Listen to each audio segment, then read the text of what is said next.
Hello, everyone. Welcome to our Log In series. Today, and I know it's been a while, I miss everybody. My name is Jamie Taylor. I am the founder of the Log In series and the Black Golf Directory. And today, our focus is on equipment manufacturing and product development. And we're going to be learning about those topics with our amazing team at Acushnet, well known or better known as Titleist FootJoy for those who are golfers. They are the number one ball company in the world, as well as they have a lot of great products that I can say for sure I use and many golfers use around the world. So welcome everybody. I see you guys are waiting patiently and I appreciate that. We have a little bit of technical difficulty. So if there's some issues, I'm just giving you a heads up.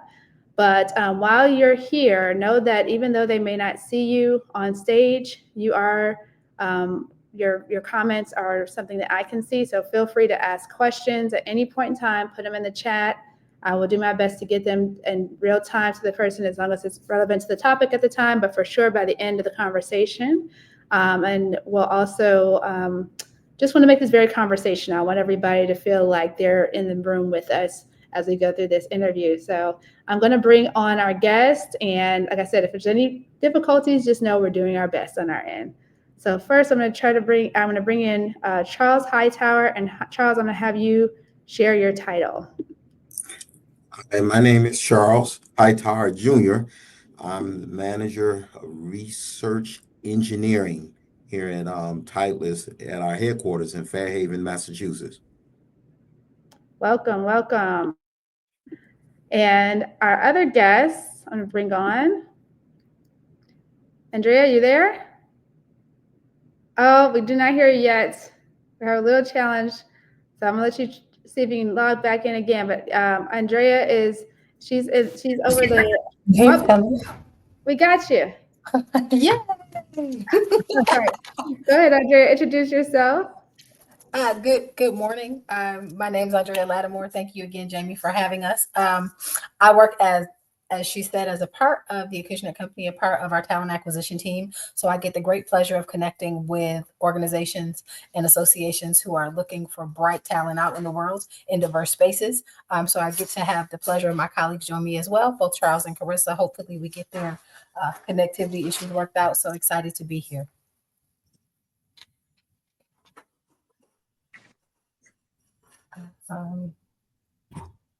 Jamie, you're on mute. I can't hear you. Sorry, we have one more person on the stage. I'm so. Hi, Carissa. Just tell everybody your name and title, please. Yes, my name is Carissa Swagger, and I'm the Director of Culture and Wellbeing. Welcome. Yay, technology worked right on time. Gotta love it. So I'm going to pass it back to Andrea to tell the viewers a little bit about Titleist, the company, what you all do, and give us some background on just general job opportunities, because I know that you won't be able to stay on for the whole time, but I want them to hear about employment opportunities as well. So go ahead, Andrea. Thank you, Jamie. To Jamie's point, the subtitle of this particular sector of Login is manufacturing. We are an equipment manufacturing company, and we produce both balls, clubs, and apparel. But specifically for job opportunities, specifically for interns, we hire interns in 3 sectors. One of them being golf ball operations. Secondly, we hire them in our corporate functions, so that would include finance, IT, HR, engineering, and lastly, in golf ball operations, which is in our manufacturing facilities. Although we're midsummer right now, we're about 2 weeks away from the end of summer 2025. We do anticipate for summer 2026 for recruitment to begin for our fitter program, which is separate from the 3 I mentioned, in mid-August. So our fitters are dispersed throughout the U.S. to provide individual fitting sessions at select courses. So to help educate people about which particular golf ball would best meet the needs of their particular game. So we hire anywhere from 30 to 40 of those students per summer. So recruiting for summer 2026 will begin mid-August. If you are not already connected to our talent community through LinkedIn or directly through our employment page, I'd strongly encourage you to do that. That will let you know as soon as those openings are available. Please note, it does not require that you be a scratch golfer, for example, to apply for those roles. It does require that you have a positive personality, enjoy connecting with people, and a desire to learn more about golf. We hire students as early as them completing their freshman year, all the way to graduate students. So if you're in any of those categories, by all means, this opportunity could be for you. It is also a paid opportunity, and one where we provide a week-long training, intensive training session for students to really get really well versed about what we do in that particular role. Additionally, for our summer interns and our corporate roles, those particular positions don't post until probably mid to early January. So be on the lookout for those as well. Those do again post through our employment page as well as finding them through LinkedIn. I encourage anyone who has interest in knowing more. If you don't have an opportunity to connect with Charles or Carissa, feel free to reach out to me on LinkedIn. Happy to engage and answer any questions that I am able. But Jamie, thank you for the opportunity to talk more about our employment opportunities and welcome any questions people may have. I will try to hang on for another 10 or 15 minutes should people have questions in the chat. Thank you.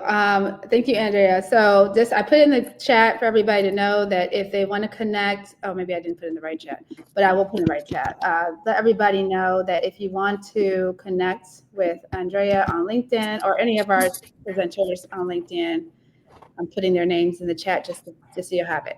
I want to go around and have each of you just talk about your backgrounds, what you do specifically, what your background is, how did you get to this role, so that people can understand whether it was a straight line or if there was some zigzags along the way. So I'll start with you, Charles, if you want to go.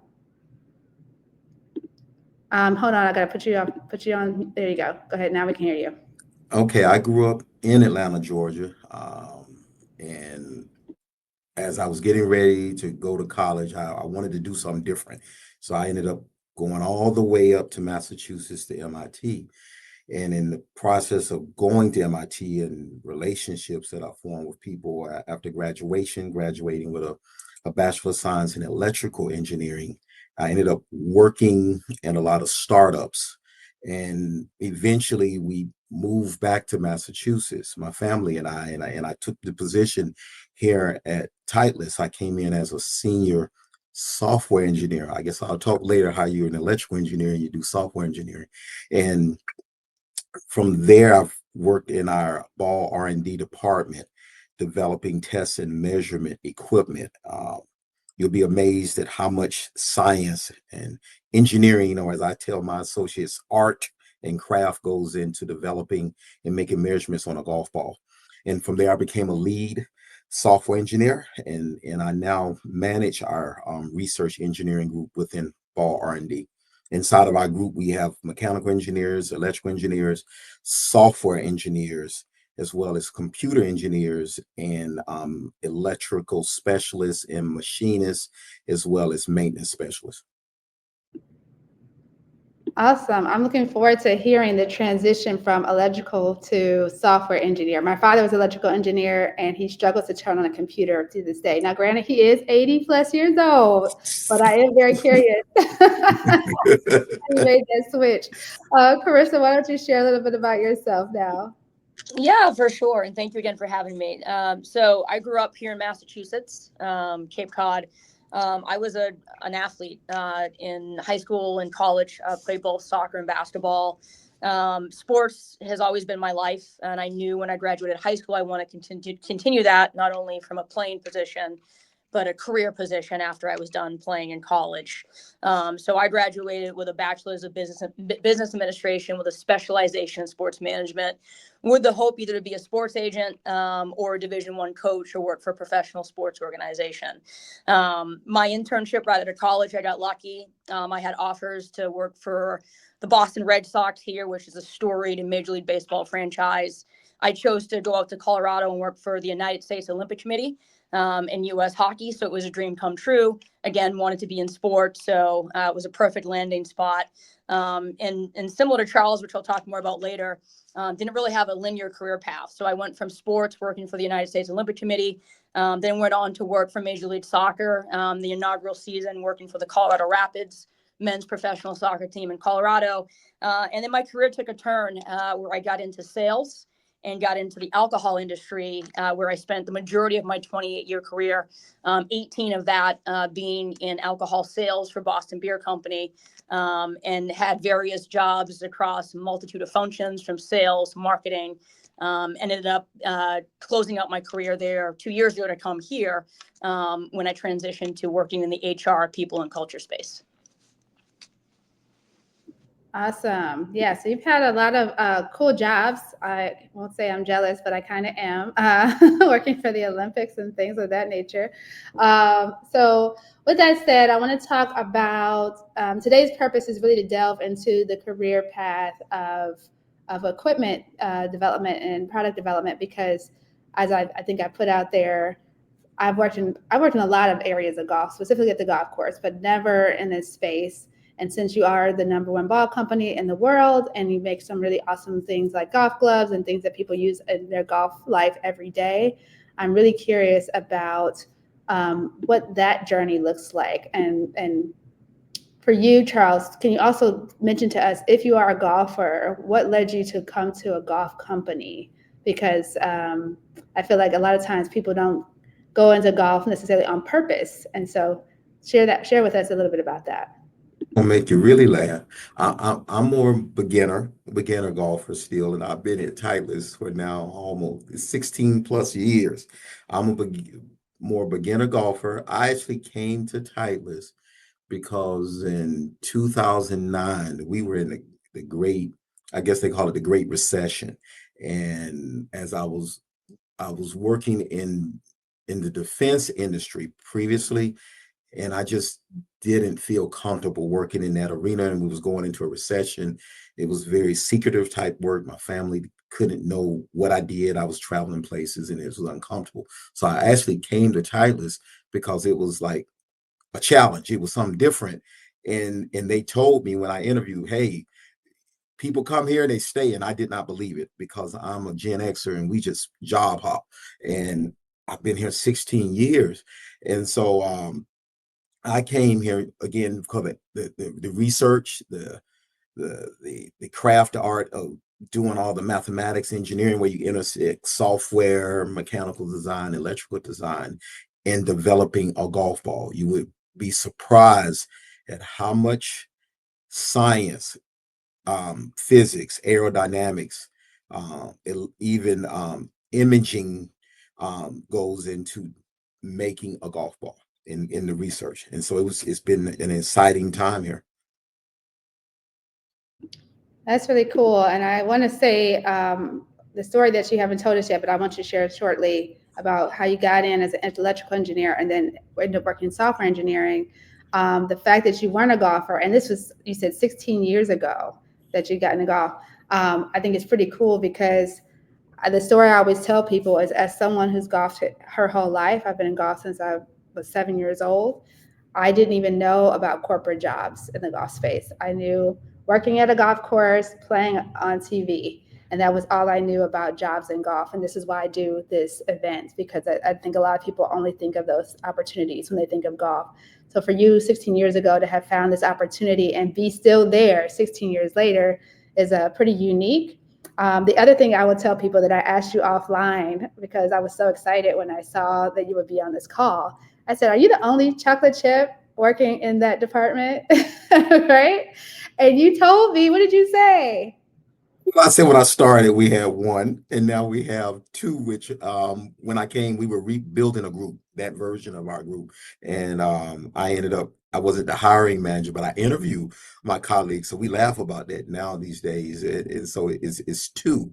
And as I told you, engineering is hard sometimes in terms of with people. I think our people call it staying in it when the creativity you have. Generally people who do engineering are they're excellent at mathematics, and they start leveraging that for other opportunities in business. They go to medical school, law school, and sometimes it's hard to stay in this profession. So over my career, that's been the norm. Actually, in most companies I've been at, it was either me or a few. I've worked at Motorola, they've had more.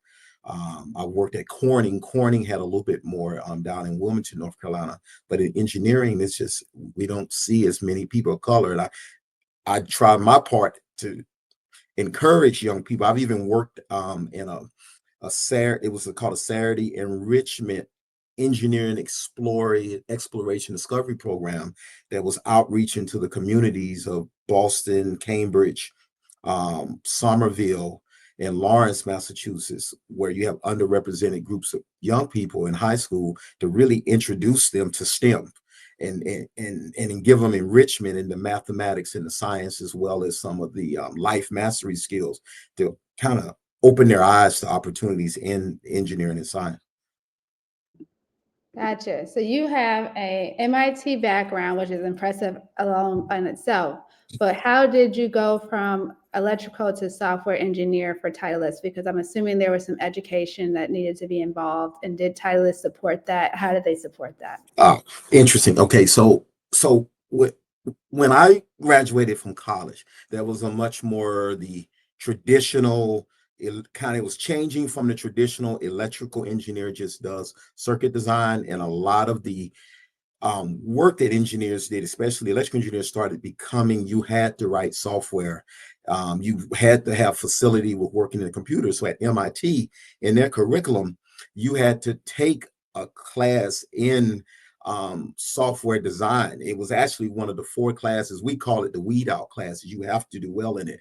And basically at MIT, every electrical engineer, computer engineer, as well as software engineer, are going to take that class, and you come out with an ability to write software. So then when I came into industry, I worked a lot with what's called embedded design. That means you're designing small devices that have a computer or a microprocessor in it. And I was working at the level what you call assembly and instruction set, and writing software, just developing hardware. And then I started doing a lot of signal processing. And when I was in college, signal processing, you did it on chips. You would actually design the filters inside of what we call the FPGA. And then the industry changed because computers got so fast. So now you started developing software to do signal processing or to do things you used to do in hardware. And MIT prepared me to be able to write software on kind of any type of level. And so over my career, I was moving from hardware, signal processing hardware, to doing it in software. And eventually I started transitioning just to more and more software, probably back in 2006. So when I came to Titleist, it was sort of like, it was like, man, we're getting an electrical engineer and we're getting a software engineer. The position was software engineering, but a lot of the work we're doing is software interacting, interfacing with hardware. So you have to know something about the hardware side or the electrical design. And for me, the software just came along for the ride. I think MIT sort of prepared me for it. I was at an inflection point in the field where you really had to be able to develop software. And then I also did a lot of learning on my own. I like to read. I read books. I like to want to learn. And so I started reading more about software design, taking courses. And here at Titleist, one thing great about the company is they always gave me opportunities to go to conferences, to take workshops, to take courses to sharpen my skills. Man, I love that. That's really cool. Engineering and any type of engineering sounds hard to me. So the fact that you had multiple engineering skills coming into your first job, but into Titleist just sounds amazing. I feel like there should be a movie being made about you at this point. With that being said, so you came in with those skill sets already, but you said Titleist helped you with honing some of the skills you have now, and I think that's a very important point you make, because even myself I worked at LPGA headquarters. That's what I did before I kind of went out on my own. And they did the same for me as far as giving me the opportunities to get further my education and knowledge. So that's something I don't think people know about the golf industry. And that's something that I think they should know, that you don't have to have everything coming in, but you can definitely learn more. And I want to ask both of you this, but can you speak to just what a typical day looks like for you in your role at Titleist? And I'll start with you, Charles. I'll go to you, Carissa, after that. Wow. That's an interesting question to ask me, because with me managing our research engineering group, interesting. I don't know if I have a typical day. So I'll give you kind of what it best I can of what it looks like because it's different each day. That's what makes the work I do exciting. But typically, what's going to happen is I'm going to come in the morning. I'm going to walk around. Once I get a little bit of snack or something, I'm going to walk around to the members of my group, see how they're doing and progressing with the work from the previous day. We typically will have some type of issues that we're working on that need to be resolved. That they may need some help from myself, some guidance in giving direction and setting priorities. I'm going to I'm a hands-on kind of person, so we do a lot of work in our laboratories. So I'm going to go around to the lab. We're going to be looking at some of the work they're doing, and again see how it is progressing. And for me in my role, it's much more attempting to inspire, to encourage. So I'm really trying to see how can I help them to move along, to be successful, to enjoy the work they're doing. And so basically, I'm going to go around, talk to everyone, see what they're doing. Then I'm going to settle in somewhere around 10 o'clock. I'm doing some type of research. I'm looking at some projects that I'm working on that are down the road long term, where I'm like right now we're looking into machine learning, for example. And so I'm doing a lot of investigations around how can we harness machine learning and some of the work we're doing. So I'm kind of prototyping, so to speak, of something that hopefully will become a project down the road that I will hand off to one of our engineers on the team. I'm going to end up engaging the rest of our department probably when I get to the second half of the day to see if there are any issues or concerns or some needs that maybe we need to address or do a little bit better. From our group standpoint, we have a project management tool where I can look at all the work we're doing. I'm looking at that, entering in issues that have come up throughout the day that we need to address. And I'm going to interact with my manager at some point where he's going to touch bases. He might give me some guidance, or maybe some areas he needs for me to look into. I have a lot of kind of people kind of part of my role now I have where I'm interacting with making sure that we're giving people the best service within the department and the company, because our group also works across departments. So we support manufacturing. We collaborate with FootJoy, which is also a part of a cushioning company, with their research groups, as well as Club R&D that's on the West Coast. So I'm going to be engaging with colleagues in those areas also with projects that we have that we're doing in collaboration. And hopefully at some point I'm going to get myself home and relax. Generally, once I leave here, I try not to think about the work at all, so I can kind of wind down and relax, because it's very intense in a good kind of way, but it also to stay healthy mentally. I like to just not think about it once I get home, unless I have to. No, that's a really good point. Having that work-life balance is very important. All right, Carissa, your turn. So remind the audience your role and then talk about your day in the life. Yeah, so director of culture and well-being. So Charles gave me a good segue because he talked about, well-being.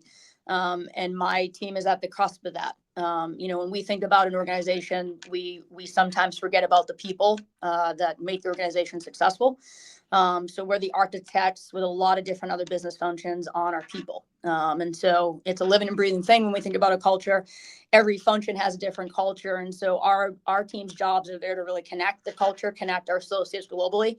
Over 7,500 associates, almost 18 different languages, with common goals between our brands and how we support our strategic priorities. So our team's day to day is vastly different, just as Charles alluded to with himself and his team also, where a lot of our team focuses on strategy and building programs to support our associates and what we call the associate experience. So that could be anything from working with our benefits team on, what are the benefits that are needed in our organization? What are the benefits that are going to be coming up? How do we engage to make sure that we're attracting the best talent by having benefits that meet the vast needs of this evolving workforce that we see? So there's a lot of being strategic on what the workforce is going to look like today to what it could look like 3, 4, 5 years. From an associate experience perspective, we want to make sure we engage and connect our associates. So programs that bring people together through commonalities and differences to build those relationships, because when we have more of that relationship building in an organization, then we're more productive, we're more innovative. So our team puts together and strategizes on how we bring people together in a new work environment. Post-COVID, obviously, you don't have that many people in the office 5 days a week. A lot of our roles, a lot of our functions are either hybrid or remote combination. And so finding ways to work around that is a big part of what our team does. Also the people, our team is really there to engage with all of our associates. Again, listening to them. We do a lot of listening and learning. We run our associate engagement survey, which is very important to just understand how our associates are feeling. We take that insight, we share it across the organization and provide actionable solutions with our associates as well. And then the fun stuff is, we get to be in a great environment where a lot of great people, coming together, as you alluded to earlier, with number one golf ball, number one shoe, number one glove. And so it's an honor to work for the organization. And again, our team is just there to support the business to reach our dedicated golfers and be successful.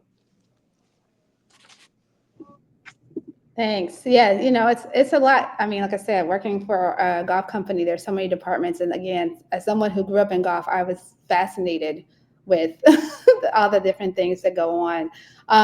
So Chris, a question for you. What do you see as key qualities that make someone successful at Titleist FootJoy, especially in the technical roles?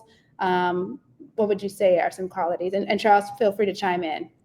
Yeah, I mean, and I don't have a golf experience, right? So being very transparent, as I alluded to earlier, I've never played golf. I think I played here and there when I was in the alcohol industry and being in sales. It was a great way to build relationships.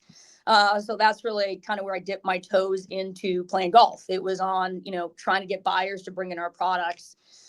What attracted me to Acushnet Company was, one, I wanted to get back into the sports industry. And two, I was fortunate enough to have a history in my career to work for the best organizations. And to me, Titleist was the best and is the best organization in the golf space, in my opinion. And so it was a wonderful opportunity. And I think, it's actually a broader question. I think what is so unique about our organization, where people can be successful here, is that it's really a culture that everyone is just passionate and they bring in energy here. And it is a space where you can cultivate that.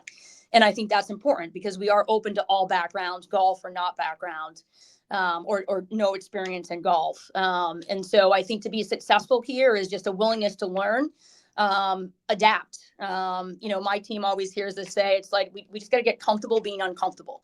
And one day we'll be working on one project over here, and then things could change, priorities could change, the business could change, and we might be helping another area or function with something else. So I think that ability to learn new skills, as Charles alluded to, and it's his experience here, having a space where if you are interested in an area that you've maybe never engaged with, we have great managers and leaders that are proponents of that, of allowing our associates to try new things across the organization. And we're multifaceted. So I think people looking to work for an organization where there's a lot of opportunity, there's a lot of room to be upskilled, to move across an organization on a global level.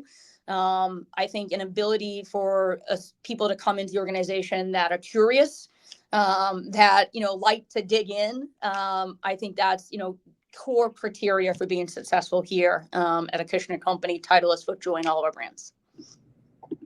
That's good to hear. And I will say, I think, because you all are both in two different departments, and I know, Carissa, you started, a couple years ago now? 2 years, yes. Years ago, yeah. I think that things have changed significantly, over time at Titleist from where it was to where it is now. And so with that said, Charles, what do you think you wish you knew, now that you've been there for 16 years, that you didn't know when you started working there? Anything you learned? Hold on, I got you off mute. Go ahead. Okay, that's another good question. What did I wish I knew? Okay, now this is coming from a perspective of being here 16 years, and I hope there's some things I've learned, some wisdom, and I would say Probably for me, because coming from, for me as an engineer, coming from at least the background I have, success, doing well, being a high achiever, that's sort of partly my personality a little bit. And probably what I've learned that kind of helps me a lot now, though I wish I had known probably when I started, is being sensitive that people learn different ways, and people grow different ways, and people bring different backgrounds that are valuable.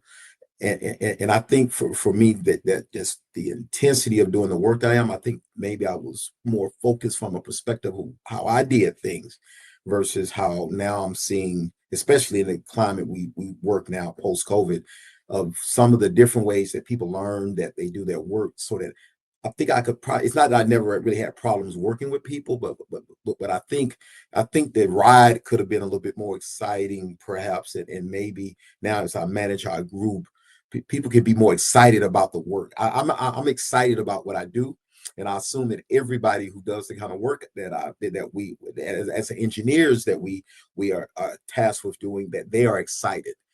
Now seeing there's different personalities that different people bring to the table, which becomes an asset, and being able to leverage that and help people to be authentically themselves, and they don't have to necessarily be like you, and we can still succeed and we can still do the work well. I think if I had known that sooner, it probably would have helped a lot. Now, that's a really great point. And as a former athlete, I know, Carissa, it seems like you've been an athlete as well.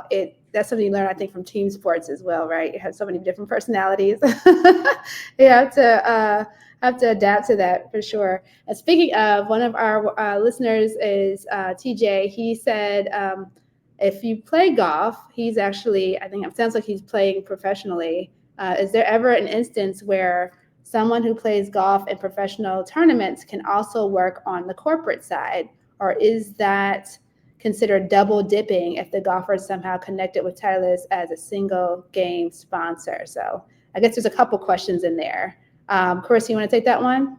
Yeah, and that might be Andrea actually too, if she's still on court. I mean, I think, listen, unless there's a conflict, right? I mean, if he's a player that is on a tour that is getting paid, not by us, obviously, but I mean, I think there could be some conflicts there, but it's just a matter of what level is he playing, and if he's currently under any tour support on our end. But from a broad perspective, I think we encourage, absolutely love anyone that plays golf. With that, at college, if they try to make a tour and they didn't, with PGA pros coming over. Again, we're an organization where, regardless of background, there's always opportunities. Andrea, like I said, if she's still on, would be able to answer that better, but it would just be understanding currently, what level he's at, and if there's any support coming from our brands right now. And so with that being said, are there any either former tour players that you're aware of or that work for the company? Yeah, overseas international. We just hired in our Korean office, we just hired a former female golfer. I don't think she was on the LPGA. She might have been on a tour out there, but she is now in our human resource department in our Greater China office, and then in our Korea office as well. So there have been instances of that. I think we've hired a few fitters international as well. That transition from playing amateur to trying to get their car to play on the tour, didn't, and then have come over as fitters. Most of that has been international. But again, I think there's always opportunities here for anyone that would want to get involved with the organization. Got it. One of the things, and this goes back to TJ's question too, one of the things that I know Titleist and other companies who work in the equipment field, they have to have testers for their equipment. So when you guys come up with new balls, new clubs, and so forth, do you engage with professional level players? I'm sure you engage with all level players, but if that's a program, do you have any knowledge, Charles, about that engagement? We have it on multiple levels. Actually, within ball R&D, we actually have a player research group who basically, as we develop new golf balls, because our group is looking 2 to 4 years down the road, and we will develop new golf balls or prototypes, and we have a player research group who has associates who go out and work with professionals and let them try out different balls, different product. That same group also here on the East Coast houses our fitting group who fits people who play golf. And so there's engagement for us from a research standpoint to collect more data on the balls we have and the balls that people are using and get feedback from actual people regarding the performance of our new golf balls. And I want to also just add on that other question you asked. We have and have had in our department PGA carded members of our department. That used to be something that if a person was hired and they were a great golfer, they would, even if they would encourage them, they would help support them. So we've had that within the ball R&D group here on the East Coast, at least I know of.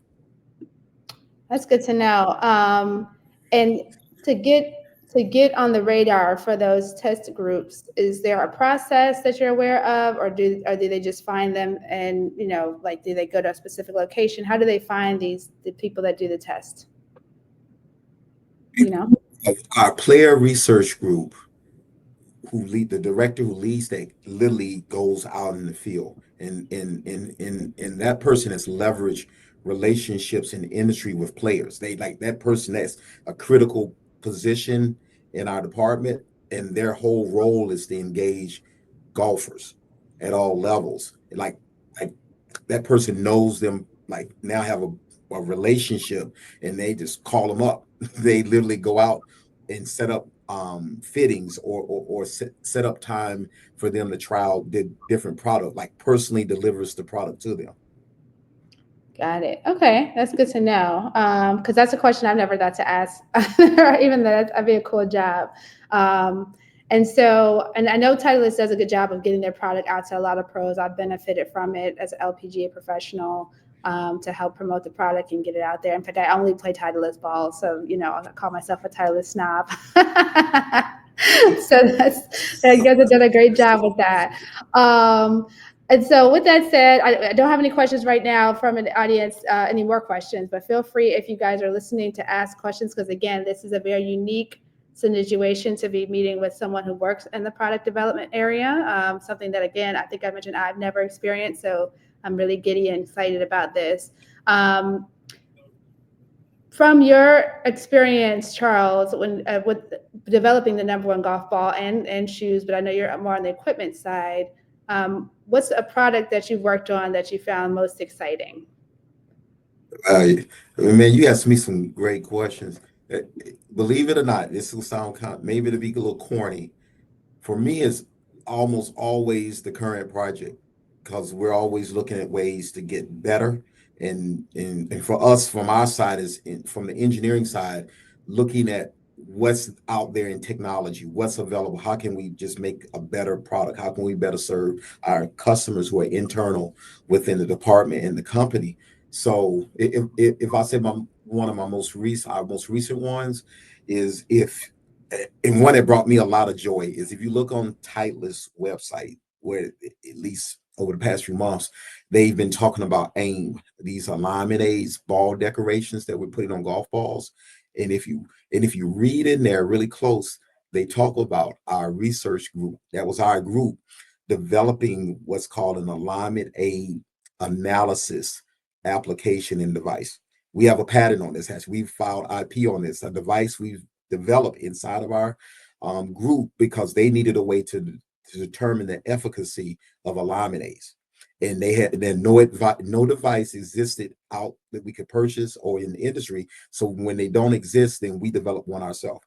So they actually gave a little shout out to us in this device we developed that helped them to see how certain alignment aids are better than others for aligning putts up a putt. And that was pretty awesome. I mean, if somebody told me about it, I didn't even know it was on the website, and a colleague said, "Hey, did you see this?" And it was awesome just to see something like that. Well, I'm in desperate need of that. So when is that coming? Because my putt game, my alignment has not been on point for a while. Look on the website. It's called AIM. I think we have a product for you. It's Okay. right on the website. It was right when you hit the Titleist website. AIM, they describe it, and we're doing a lot of research around eliminase. And we have a device that nobody else has to measure the efficacy. We have several devices actually in the company that our group is developing. That's why I say every time they come to us and say, hey, how do you do this? We don't know how to do this. Can you make us a device or a piece of equipment? We get to do that. So it's almost like every project is something new, and that's the most exciting one because it was not done before. And that's why you've been there 16 years. There's so many new projects, right? That's awesome. Carissa, what's your favorite Titleist product? Hold on. I gotta put you on. Take you out. Go ahead. Yeah, as someone who's still kind of learning beginner in the golf phase, I think our new irons. I just got our new irons, and so that's been exciting. It's everything, to be honest. I mean, our gear, like the new hats we got, the new bags that are just going to be easier now to get your clubs in, and how we organize the clubs. I can't say more about the innovation of this organization. People like Charles. I mean, we just have the best of the best. So I think everything we do with intention, and we have a saying here, there's excellence in the process, to the point where, we just think ahead of everyone else when we think about the golf space, right? So for someone who is still a novice in golf, I feel confident every time I go play that I'm getting better, which I am, because I have the best clubs. Even the balls, I was playing, I think we're probably our lowest level ball, and then I just switched now to Pro V1, and it's making a difference on my game. So for me right now, as a novice in the space, man, everything I touch that I have the access to, it's like, wow, like, all right, now, and as a competitive athlete who played college soccer and basketball, it's like, wait a minute, I might be trying to enter into that senior LPGA tour in about 5 more years. So you never know. Yes, I like that. Yeah, Titleist does make really good products, and it's obvious on the tour level. So I can definitely see that, and I can agree with you. Having good equipment does make you feel like a better player for sure. So outside, what about you, Charles? What's your favorite product that you use, Titleist? Now this guy gets fun for me because I'm working at the research level, and so we're going across multiples. So for me, like say pretty much our current Pro V1, okay, it's awesome. I love it. I can see the differences in that and some of the other balls of other companies because we have a competitive ball department also within our department. So we actually do research on competitors' balls. Here's some for you. We have our shoes and FootJoy. We're doing research around traction and how when you swing your foot, how it's moving in the ground. And so if you go to FootJoy, you'll see they got a little blurb on these different type of golf shoes we're making, and not the traditional type to give you better traction. And so I'm wearing those, and they're way better than the old school type. And we're doing research on literally traction, like trying to measure basically friction across the ground to come up with patterns on the bottom of the shoe. So you'll see our new patterns on the bottom of the shoes. That the shoes, those particular shoes, any of the kind of models, I find are just those they feel better, and that's awesome. I have not done, though we work with the club R&D group.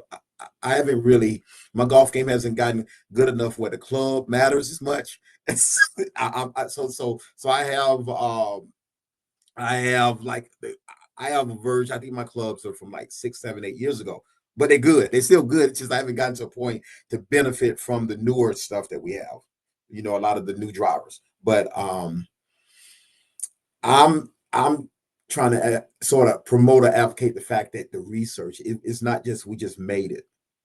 There was a lot of science and thinking. A lot of data was collected to produce that end product. So when you see Pro V1, Pro V1X, that's 2 years of research to arrive at those golf balls. You see the shoes, that traction work we did, that's 2020 to kind of the fruit coming from that now. So. No, I love that. And even though I'm not as strong in science as you, I do geek out on science and studying things of that nature. And I will say Tiger Woods, Titleist is already well known, but when he had to switch out of his Nikes to FootJoys to finish his tournament, it was a clear sign. This was, I don't know how many years ago, And I'm blanking on the tournament, but it was some tournament where his body was just, he was recovering from a major injury, and he couldn't walk the course with his Nike shoes, and he had to switch to Titleist or FootJoy shoes that were comfortable for him. And I think that was the biggest testimony that Titleist could ever have of how good quality their shoes are and comfortable their shoes are for golfers. And so I'm not surprised to hear that, but I'm also impressed to hear that they're still working very hard on improving that shoe, because that's something that, as a golfer, we just play. We put on stuff that makes us look good, feel good. We don't always think about what goes on behind the scenes to develop every piece of the shoe or every piece of whatever equipment that we're using. So I know I haven't. So this has been really educational for me. I'm going to open up for more questions, but I want to also ask you some fun questions real quick. And Charles, I already talked to you this offline, so you kind of are ready for an answer. So Carissa, I'll give you the question second. But if there's something, is there something that you do or something that's unique about yourself that unrelated to your job specifically that, but you have a passion for? Because I think people think, okay, you work in the golf industry, you're a golf nerd, which we've proven that's not the case. But is there something that you are passionate about that's unique outside of working in the golf industry? Okay, I'd say probably something for me most unique that most people wouldn't know unless they know me is I'm a pastor. So I actually pastor a church, and I'm a very public person, as I told you, Jamie. So it's like people see me out there, like, and it's weird, like literally somebody at work here saw me in the newspaper for something we was doing. So I show up at the security desk, and they have a copy of the newspaper for something we were doing in the community, and you're like, wow. And so I pastor a church in Taunton, which is just a little bit north of headquarters here in Fairhaven. And as a consequence, that is led to even here, people will come to me sometimes. It's unusual. You don't think about it like that. But yeah, I pastor a church, and that seems like and you're an engineer and you manage a group at Titleist, because sometimes one would sometimes see in the golf industry, sometimes the language a little different than what people think for people who go to church, but it's awesome. And I say that's the probably most different thing about me. And I'm passionate about it because I care about people and I want people's lives to be better. And so that's what I do outside the Titleist. I love that fun fact, because I was telling Charles for this interview, I said, I looked you up on LinkedIn, and I was taken aback. I was like, a pastor of a church, that is pretty cool. And I also think people don't realize that they can have those two different worlds, right? You're in the golf space, and like you made the point, golf people, we can be colorful sometimes in the office space. So just to go from that life to your a passion outside of golf, I think it's pretty cool. I'm gonna give you one little thing that's interesting. Now listen to this. Okay. When I came here, I was trying to figure out what we call my call, become a minister. So I was going through the process, and so I just didn't know it. Like I said, I didn't know anything. I was young. So I had in my little invitations to come hear my initial sermon. I invited everybody in the department. I gave them an invitation, and like one of our vice presidents came at the time. I mean, like managers came, people came out, they showed up, and it was surprising. Then when I got called to pastor the church, they showed up, and it was amazing. They were impacted by it, and they came out to support. But it's so it's kind of awesome. The ministry and doing the work I hear, and so for me, they kind of connected in some ways now as I think about it. But yes, I've had support of colleagues literally to come out from here, like a lot of them. I was surprised when it came to my initial sermon, almost make you cry. So. No, that's beautiful. I love that support. And I think people don't realize that, when you work at a company like a Titleist, or like I said, I've worked at some good companies, you do create that family feeling and environment. So that's really good to hear. And Chris, you got something that came to mind? Oh, hold on. There you go. Yeah, I mean, listen, not a pastor. Charles Praise for you, brother. I wouldn't say it's unique. It's developing people, coaching. So like Charles, I'm involved heavily in my community. Here in Plymouth, I run the Plymouth Girls Basketball League. It's about 230 girls from 3rd grade all the way up until 8th grade, focused solely on girls getting into sports, specifically basketball, and developing them. We got a great summer program right now on Wednesdays. We do pickup ball outdoors. Thursdays, I do skills and drills. What's kind of cool is one of my coworkers in our HR department, I'm coaching her daughter right now in basketball. So, that's my calling, as Charles says, outside what we do in our day jobs. My calling is youth. I've been a coach since I was probably 12 years old. When I was young, I was trying to coach. That's my passion. That's probably when I retire, what I'll do full time at the high school or college level. But yeah, that is when Chris is done at work at 5 o'clock, I'm on a basketball court or soccer field with the youth in my town.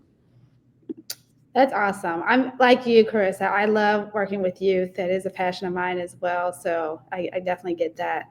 Well, that's great. First of all, I just want to thank you both. You guys gave some really great information. I definitely learned something today new about Titleist, about the golf industry as a whole. I knew I would, but I learned more than I thought I would today. So I really appreciate all the information you shared. Andrea and the comments mentioned Tiger Woods switched his shoes at the 2022 Masters. So just to give you the accuracy there when it happens. Thank you for the fact check there. Oh, we got one more question. TJ Lasser mentioned the New York Post shared an article that the PGA Tour has a small Bible study group where some of the professional golfers meet. They mentioned Scotty Scheffler attending in the article. So he just wanted to share that information. And he said, Carissa, it sounds like you're going to own a WNBA team if you continue to expand. So good, yeah. Never know. I love that. Thank you, TJ. So yeah, I think this is really awesome, and I'm glad that you shared your stories. And, I don't normally ask that question in these interviews, but I do realize the importance of people seeing the other side of the people that are doing these interviews, because reality is we're not just our work, right? We have our whole other passions, our other lives. We can love what we do and also have a great life. So I really appreciate your time. Andrea, thank you for chiming in. I know she just tapped in for a minute. If you missed early on this interview, which it is recorded and it will be shared, you just have to make sure you've signed up through the Golf Pro Like Me website, which I put a link in the chat. You can get the recording to share and watch from the beginning. But at the beginning, we got some great information on upcoming job opportunities. And then I also put in the chat the link to the Titleist Careers link if you want to apply for any roles or find upcoming roles there. So make sure that you visit that website. And then also you can reach out to our guests, Charles Hightower, Carissa Swihart, I hope I said that right, Carissa, and Andrea Lattimore. You can find them on LinkedIn if you want to just connect with them directly. But I do want to caution you, it's good to connect with people, but just make sure you have a purpose. I really encourage people to really be intentional about what they're reaching out for. So if you know you want to, if you want to roll at Titleist or you want to roll in the job industry and you just need to help with some guidance, feel free to reach out to them. And we have another interview coming up next month. So keep tuned on that. And I want to thank you both again for the time and for the information. Thank you. All right. Thank you both. Thank you all for attending. Thank you.